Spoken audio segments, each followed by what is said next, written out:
All Coloradans will soon have the right to bear their arms. Every Coloradan will be eligible for the vaccine by mid-April. If you hope to snag a vaccine appointment abandoned during the weekend snowstorm, I have bad news. Also, about that snowstorm, doesn't look to be the record breaker some weather models predicted. Still a lot of snow, though. I must ask you a question. Are you ready for Corey's snowstorm haiku? Stand by for poetry. And what food disappears from Colorado's grocery stores every time there's a storm? That's bananas. Also, that's bananas. Why? The big questions of life. On next. It's Friday, so you can choose what we talk about first. Want to do snow or vaccines? Vaccines? All right. State announced today it plans to open up vaccines to everyone 18 and older by the middle of next month. That is a few weeks before when the Biden administration hopes that the same thing will happen nationwide. The state thinks that if universal eligibility opens up in mid-April, it will take until about the end of May to get everyone their shots. I will see you in line. What is it with teens in the month of March? Not the one sulking in her room tonight while you watch this quality family program. No, I am talking dates on the calendar. March 13th, 2 years ago, that's when the bomb cyclone hit. March 17th in 2003, that's when 2.5 feet of snow began falling on the metro area. So while we tally how much there is to shovel out or sled down, our Marshall Zellinger is the guy who's always asking, what's this going to cost taxpayers? The bomb cyclone, this time 2 years ago, cost CDOT $3.2 million for 1 week's worth of work, prepping the roads with chemicals, plowing the roads, and getting people rescued. That's statewide, which makes Denver's number seem that much more eye-popping. $1.1 million for the bomb cyclone snow removal. Aurora got 6 inches of snow in mid-March 2019 and spent $437,000 on road treatment, fuel, and overtime. Compare that to the 2019 storm just before Thanksgiving. Aurora got a foot in that one, and clearing it cost only $256,000. That pre-Thanksgiving storm cost Boulder between $350,000 and $400,000, about 1/4 of the city's annual snow removal spending. Boulder was relatively spared from the bomb cyclone. Denver has had a throw-a-dart-at-the-wall experience with budgeting for snow recently. In 2015, the city spent $5.6 million. That dropped down to $2 million in 2017 and 2018, then back up to $5.7 million in 2019. It was 2017 when Denver changed when it would plow residential streets, lowering the threshold from 12 inches predicted to 6. And I heard from one snowplow driver on Twitter who said he gets excited for big storms despite the 12-hour shifts, and yes, the overtime is nice. I just want to be clear that I don't sit at home saying, man, it's snowing outside. What should I do? Should I go play? No, I'm curious how much this costs every city in the state. But it is interesting to find out how you budget for something that is different every year. And what I'm curious from Denver, those numbers are vastly different.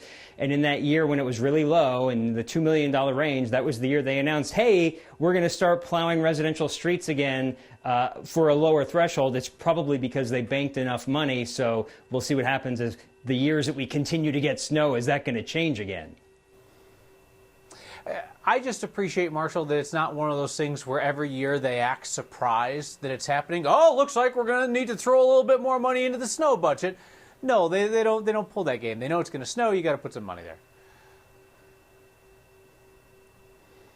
And it's the finance people who work for cities and the city managers, bless them for figuring this out year to year and at least seeing, well, I'll see the results. I know when it starts coming down in the Denver streets that used to never be plowed, I'm going to see it plowed this time around. And in other cities, I think that follows also. We know that you're a fun guy, Marshall. Nobody thinks that you're looking out your window at kids sledding and going, well, you know, if the sled costs $12 and the kid takes it on 100 runs a year for 3 years, the cost per slide is no. We know that's not you. That's just you at work. The local news cliche is to warn people not to go out in the bad weather, as if you need tips from me on that kind of thing. But I think that we could all use the perspective of somebody whose family has dealt with the direct consequences of when people make foolish choices. Corporal Dan Gross with the Colorado State Patrol was hit and killed 2 years ago tomorrow. That was during the bomb cyclone in 2019.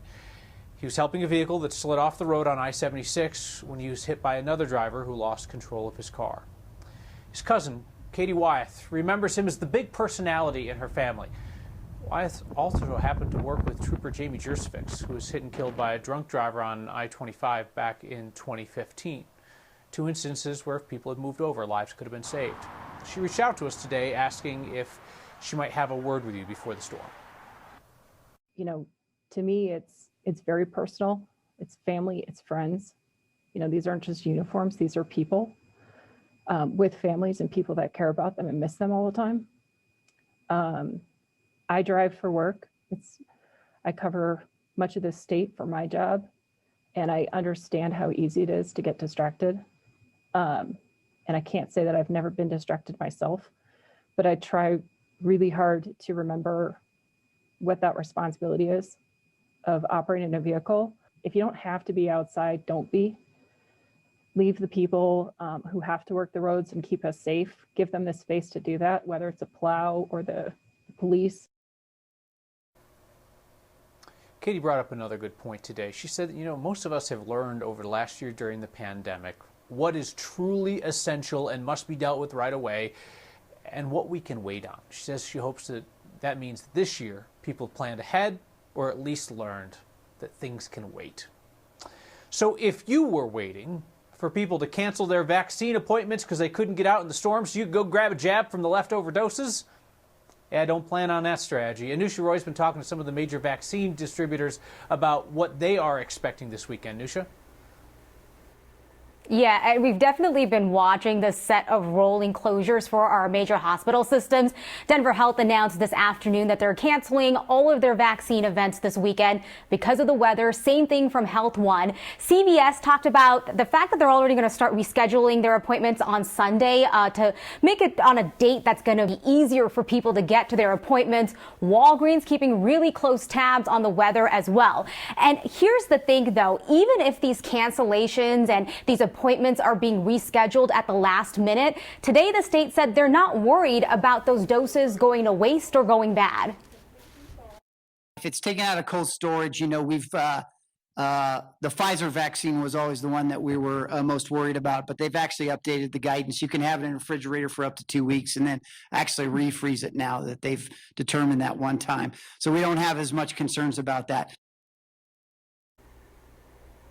So the governor today was saying that basically they can move around and shift around allotments of vaccines. So that's important, right? Because if you did receive a notice saying, hey, we got to reschedule you this weekend, you're going to get your dose. It's just going to be on a different day. And the state can keep moving ahead with their vaccine rollout plan. So again, this isn't, you know, a go ahead to try to sneak in at the last minute. That's a no-go this weekend because all of our major providers have already canceled their vaccine events. And if you're on a waiting list, you've just got to wait to hear from your provider. And the state said they really don't want people risking anything to try to make any appointments. They said there's going to be an opportunity, Kyle, to get the vaccine, even if it's in a couple of days. They want people to be safe this weekend.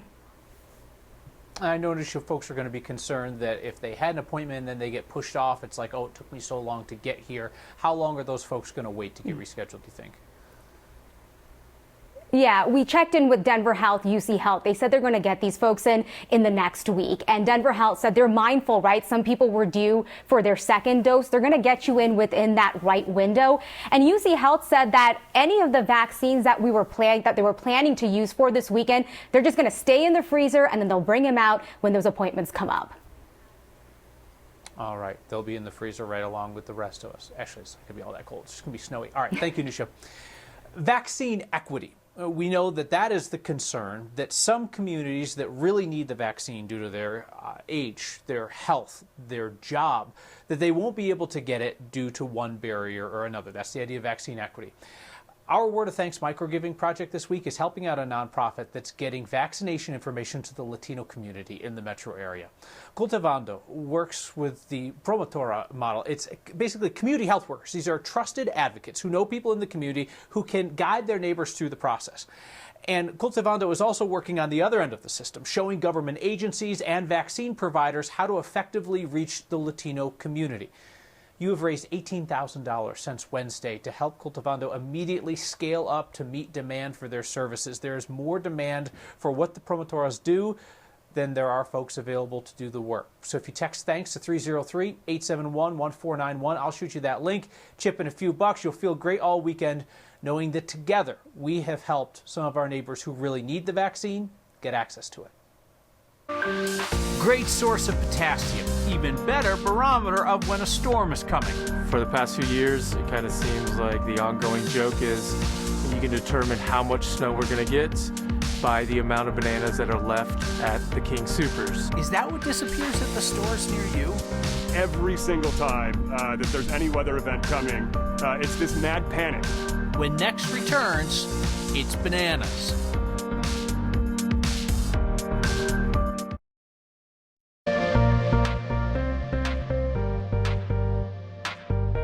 Gray, cool today, temperatures in the 40s, but the storm isn't here yet. It has slowed down a bit, allowing for temperatures to warm into the 40s and 50s across eastern Colorado. And because we have warm air at the surface, some of the moisture coming in will initially be freezing drizzle or rain before it changes over to snow. As the system slides into southeastern Colorado, that deep upslope means heavy snow will really ramp up after 1 o'clock on Saturday, continue Saturday night into Sunday, with some blowing and drifting possible and really difficult travel by late in the day Sunday into early Monday when the storm winds down. Winter storm warning has been posted for the Front Range and Eastern Plains for about 12 to 18 inches of snow in Denver, and some areas to the west and north in the foothills and suburbs could be looking at snow in the 1 to 3 foot range. Cloudy and chilly with a low of 30 tonight, a little bit of snow shower activity. Tomorrow the snow begins to really increase after lunchtime. Winter storm warning through early Monday. We get a little break Monday afternoon, then snow returns to the forecast on Tuesday. If you live in Erie and you want to know if a storm is coming, no need to tune into the news or check your weather app. Watch the bananas. And you see across the country, when storms are coming, they run out of bottled water, they run out of toilet paper. Here in Erie, it's all about bananas. Erie, Colorado has been pretty unique when it comes to snowstorms and bananas. If you go on the Erie Facebook page, I would say 90% of the content with an encroaching storm is banana content. I secured both regular Banana memes, where can I find bananas? And organic bananas. Trading one banana for 2 rolls of toilet paper. I'm just glad that I own some bananas and can sell them to the highest bidder if someone is interested. Why bananas? Look, bananas are incredibly versatile. You can use them in bread. They go great on cereal. You can dry them. You can mash them up for babies. I mean, they come with their own container. Mainly to my kids who eat them. So, yeah, it's a nice fruit to have. Before I moved to Erie, I had never, ever experienced a banana shortage in my life. And now that I've lived here it's been 8 years, this is our 16th or 17th that I'm aware of banana shortage. Random.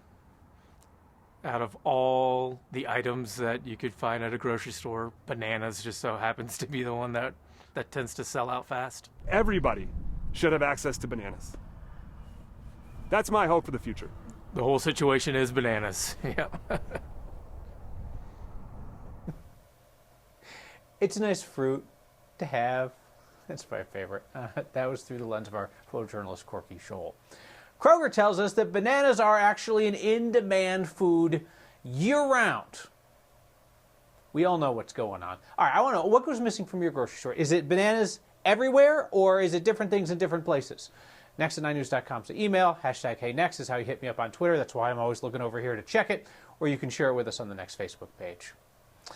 This weekend, snowstorm's a bit of a waiting game at this point. And waiting makes meteorologist Corey Reppenhagen antsy. He's been writing some poetry to pass the time.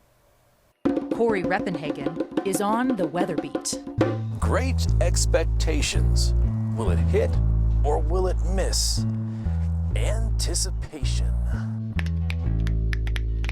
That was Corey Reppenhagen on the weather beat. We're going back to school for this week's good news to see what the kids are talking about these days.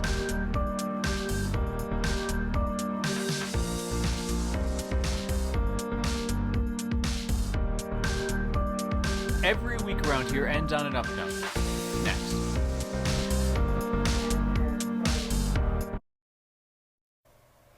We've been sharing your good news for 239 consecutive Fridays here on Next. 240th edition of your answer to our favorite question, what's your good news, takes us to the Rocky Mountain Deaf School. Our Tom Cole showed up with his camera and our question. We have 4 students who represent RMDS on our academic poll team, and it's an amazing experience. It's really nice to be able to spotlight our students' academic achievements and successes.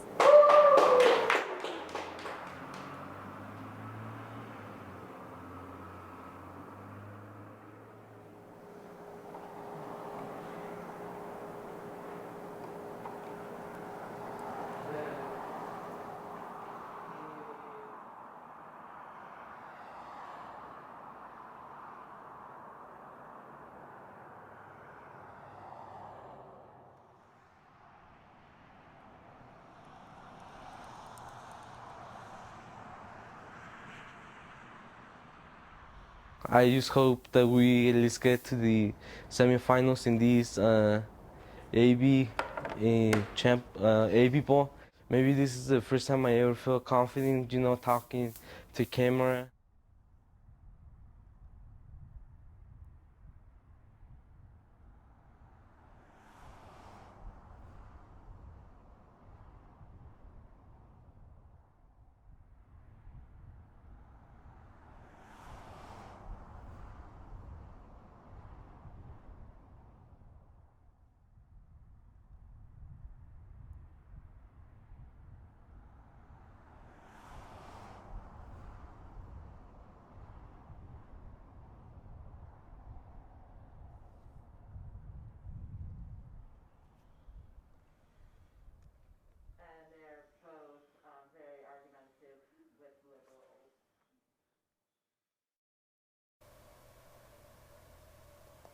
Good luck to the team from Rocky Mountain Deaf School. Whole lot of you want to talk about the odd stuff that disappears from your grocery stores before a storm.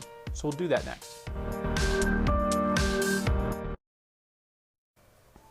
So this weekend is going to be a little impending white doomy, but it is going to be 60 again before we know it. It's that ebb and flow of late winter in Colorado, and the multi-talented Tom Cole from our team, he has a unique barometer of our state's winter weather right there in his backyard. He's been doing this for years. A couple Saturdays ago, Tom was out taking shots on goal on his personal ice rink.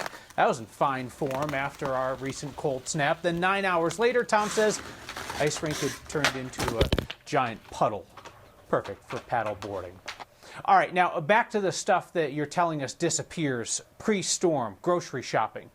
Lisa says bananas in her neighborhood too, but she's up in the high country. She says it's an odd Colorado mountain phenomenon. I think it might be down here at Mile High as well. Poor Donna just wants biscuits and gravy. Can't find the biscuits anywhere, she told us. So, Donna, it's going to be gravy smoothies this weekend. Best of luck with that. Mark, specifically, he was concerned with whoever went to the Trader Joe's and bought up all of the chocolate croissants and the fried raviolis. Where else are we having issues? Sheila, Loveland, bananas. Judy at Quincy and Buckley, bananas. Beth and Highlands Ranch, bananas. Rick and Littleton, bananas. John and Greeley, bananas. What is it with you people and bananas?